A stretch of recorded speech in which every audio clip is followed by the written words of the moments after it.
Hello everyone, hope you all are doing great. Total নি replacement বা total নি arthroplasty এই সার্জারিটা সম্পর্কে আমরা সবাই কম বেশি জানি। আজকে আমি মূলত এই সার্জারির ঠিক পরপর আপনার কি এক্সারসাইজ শুরু করা উচিত সেগুলো দেখিয়ে দিব। এই সার্জারিটা মূলত তখনই সাজেস্ট করা হয় যখন আপনার হাঁটুর জয়েন্টটা প্রচণ্ডভাবে ড্যামেজড, সিভিয়ার বা ক্রনিক নি অস্টিওআর্থ্রাইটিস থাকলে, সিভিয়ার রিউমাটয়েড আর্থ্রাইটিস থাকলে, নেক্রোসিস থাকলে, প্রচণ্ডভাবে যদি ড্যামেজ থাকে জয়েন্টটা, তখন এই সার্জারিটা করা হয়। এবং এই সার্জারির পর আপনাকে প্রায় দীর্ঘমেয়াদী একটা রিহ্যাবিলিটেশন প্রোগ্রামে চলে যেতে হয়। প্রথম যে 2 সপ্তাহ সার্জারির ঠিক পরপর, যে ফার্স্ট 2 উইকস, এই সময়টাকে আমরা বলি ফেজ 1। এই সময়ে যে এক্সারসাইজগুলো করতে হবে আজকে আমি সেগুলোই দেখাবো। কিন্তু ফেজ 2 এবং ফেজ 3 যে প্রোগ্রামগুলো আছে বা এক্সারসাইজগুলো আছে সেটা কিন্তু এখান থেকে আবার একটু ডিফারেন্ট। সো ফেজ 2তে আমরা চাইবো যে আপনি একদম নর্মাল অ্যাক্টিভিটিতে কীভাবে ব্যাক করবেন, এবং ফেজ 3 হচ্ছে একদম ফাইনাল লেভেলের রিহ্যাবিলিটেশন। সো আজকে আমি ফোকাস করব ফেজ 1-এর এক্সারসাইজগুলোতে। ফেজ 1-এ সার্জারি ঠিক পরপর প্রথম যেটা গুরুত্বপূর্ণ কাজ সেটা হচ্ছে ব্রিদিং এক্সারসাইজ, কারণ আমরা ইনফেকশন অ্যাভয়েড করতে চাই। অনেক সময় আপনাকে স্পাইরোমিটার দিয়ে দেওয়া হয়, আপনি সেটাতেও করতে পারেন, অথবা আপনি জেনারেল ব্রিদিং এক্সারসাইজ করতে পারেন। সেটার জন্য খুব কমফোর্টেবল পজিশনেই থেকে আপনি 2-3 সেকেন্ড ধরে নাক দিয়ে শ্বাস নেবেন এবং 4-5 সেকেন্ড ধরে মুখ দিয়ে শ্বাসটা ছাড়বেন। সো ইটস লাইক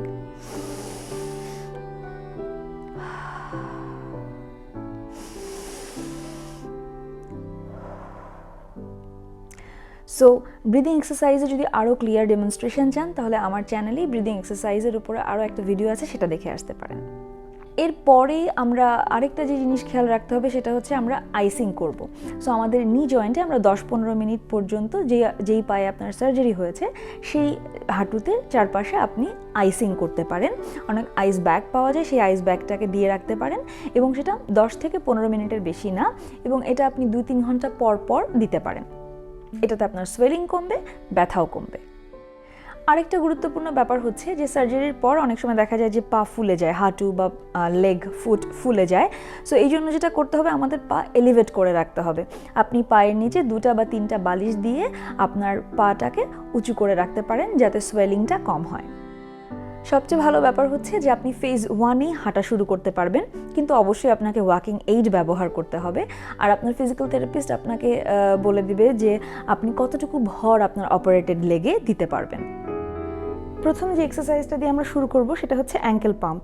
এটার জন্য আমরা 2 পায়ের পাতাটাকে একবার নিচের দিকে একবার উপরের দিকে নেব, প্ল্যান্টার ফ্লেকশন, ডরসিফ্লেকশন, এভাবে রিপিট করবেন 10 বার করে 2 ঘন্টা পর।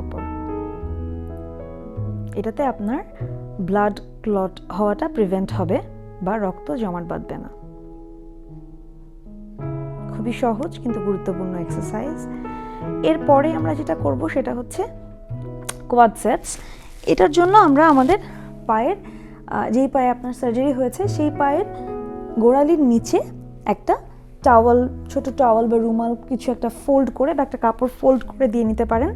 তারপর যেটা করব, আমরা আমাদের থাইয়ের যে উপরের মাসলটা আছে এই মাসলটাকে কন্ট্রাক্ট করাবো, অর্থাৎ এই মাসলটা ব্যবহার করে আমরা পাটাকে নিচের দিকে, ফ্লোরের দিকে চাপ দিব এবং সেটাকে 5 সেকেন্ড মতো ধরে রাখবো, আবার ছেড়ে দিব। আমরা হাঁটুটাকে নিচের দিকে, ফ্লোরের দিকে, বা আপনি বেডে শুয়ে এক্সারসাইজ করছেন, সো বেডের উপরে চাপ দেওয়ার চেষ্টা করবেন হাঁটুর নিচের দিকটা দিয়ে। সো আমার পায়ের উপরের মাসলটা কাজ করবে, এই মাসলটা আমাদের কন্ট্রাক্ট করবে এবং রিল্যাক্স করবে। So 1 2 3 4 5 relax. আবার 1 2 3 4 5 রিল্যাক্স। এরপর যে এক্সারসাইজটা আমরা করব সেটাকে বলছি হিল স্লাইডস, অর্থাৎ আমি আমার পায়ের গোড়ালিটা আমার বেডেই থাকবে বা ফ্লোরেই থাকবে, এবং আমরা পাটাকে যতটুকু সম্ভব ভাঁজ করার চেষ্টা করব এবং আবার সোজা করব, ভাঁজ করব যতটুকু পারা যায় এবং আবার সোজা করব। এটাও আপনি 10 বার করে করবেন।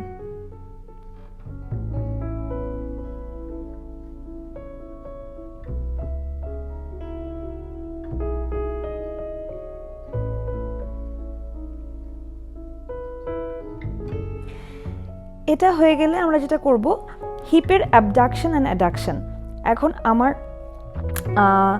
পাটাকে আমরা বাহিরের দিকে দেব এবং আবার ভেতরে নেব। সো এটা এভাবে হবে 1 2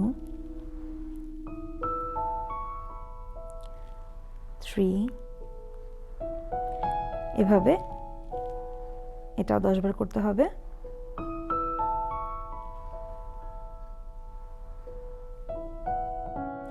এবার যে এক্সারসাইজটা আমরা করব সেটাকে বলছি স্ট্রেট লেগ রেইজ, এবং সেটার জন্য আপনার ভালো পাটাকে আপনি এরকম পা ভাঁজ করে রেখে দিবেন এবং যেই পায়ে আপনার সার্জারি হয়েছে সেই পাটাকে আপনার সোজা উপরের দিকে তুলতে হবে এবং নামাতে হবে। সো এটা আমরা এভাবে করব।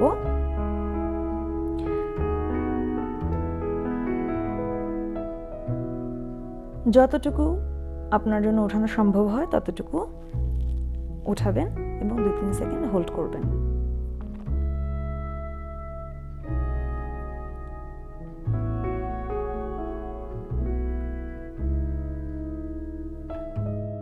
এবার যে এক্সারসাইজটা আমরা করব সেটার জন্য আমরা একটা পিলো বা এরকম রাউন্ড আপনি টাওয়াল ফোল্ড করেও ব্যবহার করতে পারেন।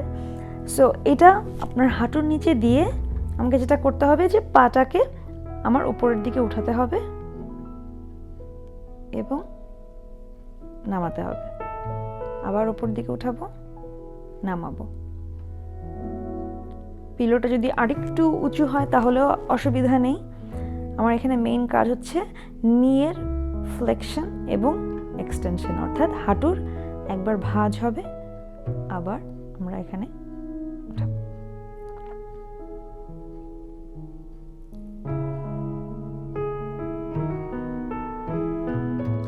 এবারের এক্সারসাইজটাকে আমরা বলছি গ্লুট সেটস। এটার জন্য আমাদের যেটা করতে হবে, আমাদের বাটক যে মাসল আছে সেটাকে স্কুইজ করতে হবে এবং রিল্যাক্স করতে হবে। সো 1 2 সো কন্ট্রাক্ট করবেন, রিল্যাক্স করবেন, কন্ট্রাক্ট করবেন, রিল্যাক্স করবেন। আরেকটা যে ব্যাপার আমাদের খেয়াল রাখতে হবে সেটা হচ্ছে প্যাটেলার মোবিলাইজেশন। এখন আপনার পাটা খুবই রিল্যাক্স থাকতে হবে এবং এই অবস্থায় আপনি আপনার যে এটাকে অনেকে হাঁটুর বাটি হিসেবেও বলে, একদম হাঁটুর উপরে যে ছোট হাড়টা আছে এই হাড়টা আমরা একটা উপরে নিচে মুভ করব এবং ডানে বামে মুভ করব। সো একদম যখন রিল্যাক্স থাকবেন আপনি প্যাটেলাটাকে বা ছোট হাড়টাকে ধরে নিচের দিকে উপরের দিকে এটা করবেন এবং একবার ডানে বামে।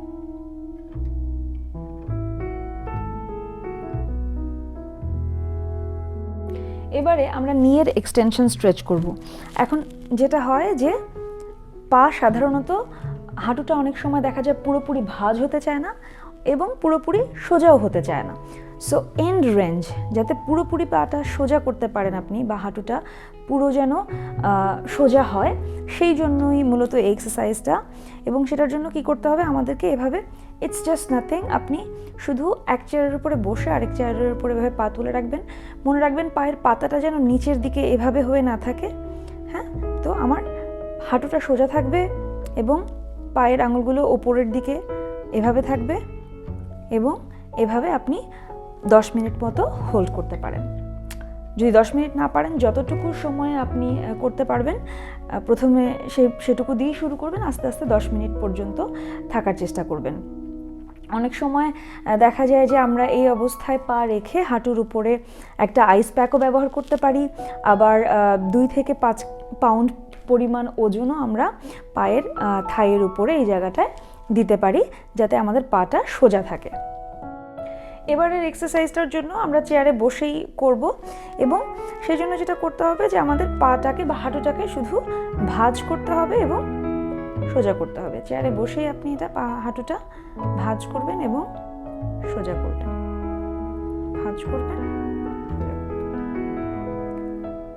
যদি এভাবে পারেন সেক্ষেত্রে আরেকটু চেয়ার থেকে সামনের দিকে এগিয়ে তারপরে আবার একই জিনিস চেষ্টা করবেন, আবার হাঁটু সোজা করবেন এবং ভাঁজ করবেন, সোজা করবেন এবং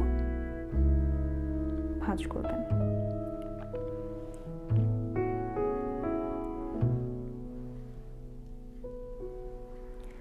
যদি চেয়ার থেকে আরেকটু সামনে এগিয়ে চেষ্টা করেন বা তখন হাঁটুটা হয়তো আরেকটু ভাঁজ হবে, সেক্ষেত্রে 2 হাত দিয়ে আপনি চেয়ারের সাপোর্ট নিতে পারেন যাতে আপনার ব্যালেন্স ঠিক থাকে বা পড়ে না যান।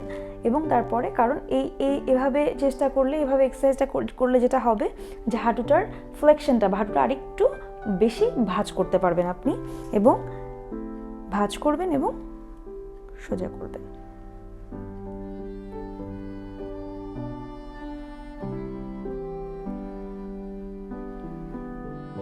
ফাইনাল যে এক্সারসাইজটা আমি দেখাবো সেটা হচ্ছে সাপোর্টেড ফ্লেকশন। এখন সেটার জন্য আপনি যেটা করতে পারেন যে আমার যদি এটা অপারেশন বা সার্জারির পা হয়, সেক্ষেত্রে সেই পাটা আমি ভাঁজ করব, কিন্তু ভালো পাটা দিয়ে আমি আবার এই পায়ে সাপোর্ট দেওয়ার জন্য এভাবে হোল্ড করব। এবং এই অবস্থায় আমি যেটা করতে পারি, আমার ভালো পাটা দিয়ে আমি চাপ দিতে পারি আমার অপারেশনের পাটাকে, যাতে এটা আমার এই হাঁটুটা যেন ভাঁজ হয়।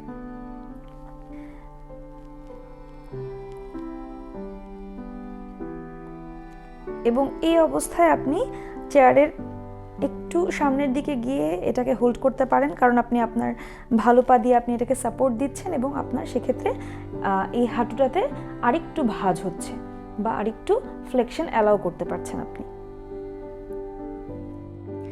আপনার টোটাল নি রিপ্লেসমেন্ট সার্জারির পর 2 থেকে 2.5 সপ্তাহ যদি ঠিকমতো এক্সারসাইজগুলো করেন, তাহলে অবশ্যই যথেষ্ট পরিমাণে ইমপ্রুভমেন্ট আসবে এবং আপনি ফেজ 2 এর এক্সারসাইজের জন্য রেডি হবেন। প্রতিটা এক্সারসাইজ 10 বার করে দিনে 2 বেলা করে করতে হবে। যদি কোনো প্রশ্ন থাকে তাহলে অবশ্যই আমাকে আমাদের ইউটিউব চ্যানেলের নিচে কমেন্ট সেকশনে জানাতে পারেন, অথবা ফেসবুক পেজের মেসেঞ্জারেও জানাতে পারেন। সবাই ভালো থাকবেন, সুস্থ থাকবেন। See you next week.